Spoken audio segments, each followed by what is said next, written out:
आपकी भूमिकाएं सराग चारित्र के साथ तय कर लीजिए कि 6वें और 7वें गुण स्थान के साथ सराग चारित्र का जो हम यहाँ पर साधु परमेष्टि पालन कर रहे हैं, एक समय भोजन, एक समय पानी, केशलोच करना, पद विहार करना, इनमें तो उनको दोष दिखता है।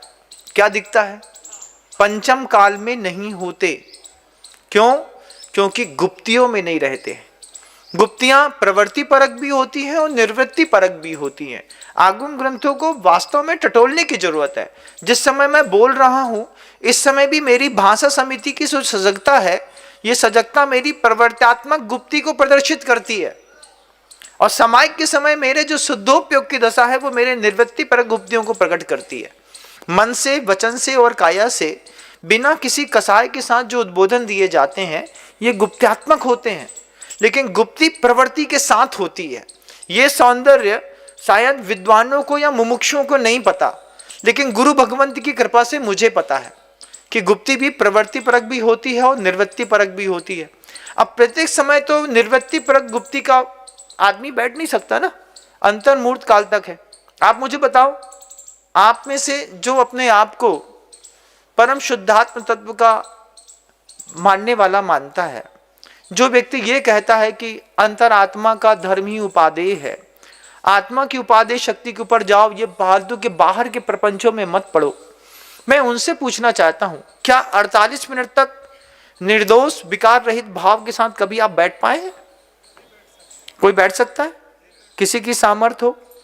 अपने किसी का दोषारोपण नहीं है, बस मैं पूछ रहा हूं, क्या आप 48 मिनट तक ध्यान की अवस्था में बिना किसी सांसारिक विकल्प के बैठ पाए?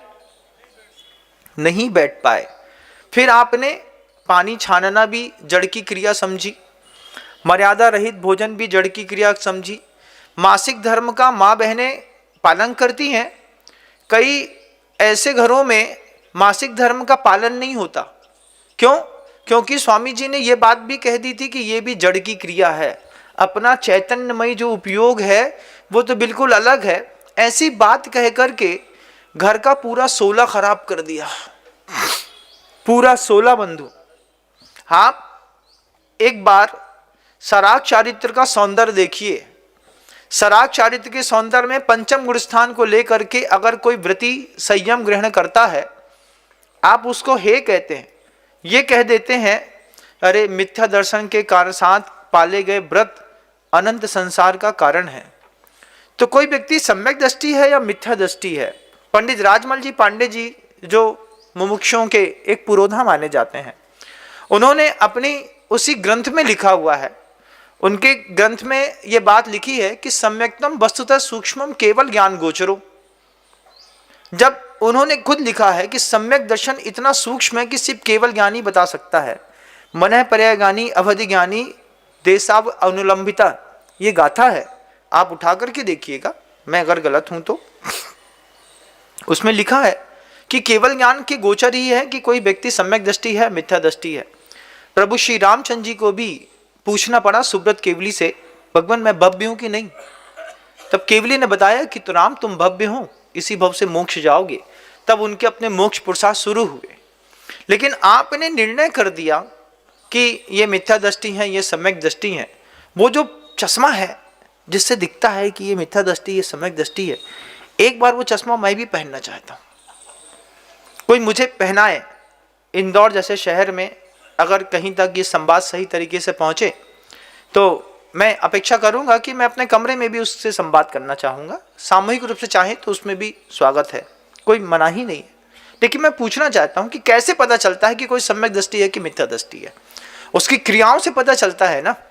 सराग चारित्र के साथ राजमार्ग, अपवाद मार्ग, मोक्ष मार्ग, उपचार मार्ग, व्यवहार मार्ग, निश्चय मोक्ष मार्ग, इन सब की सटीक व्याख्याएं जो हैं जन सामान्य के बीच में नहीं आने के कारण और बाहुल्य विशेष बढ़ जाने के कारण इस तरीके की जो धारणाएं आती हैं, उसमें हमको सबसे पहले अपने उस सारी सराग चारित्र को व्यवस्थित रखने की अपेक्षाएं हैं।